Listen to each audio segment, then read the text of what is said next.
Question: how a notice is served under Section 7 and what is the effect of such service? Serving notice for realization of public demand.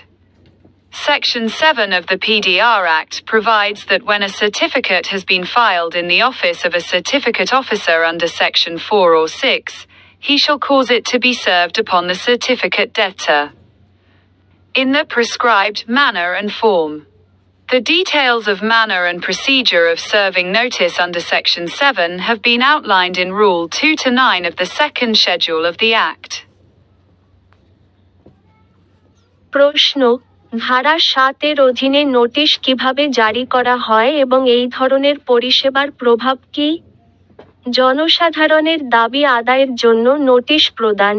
PDR আইনের ধারা 7 এ বলা হয়েছে যে, ধারা 4 বা 6 এর অধীনে যখন কোনো সার্টিফিকেট অফিসারের অফিসে একটি সার্টিফিকেট দাখিল করা হয়, তখন তিনি নির্ধারিত পদ্ধতি এবং ফর্মে সার্টিফিকেট দেনাদারের উপর তা জারি করাবেন।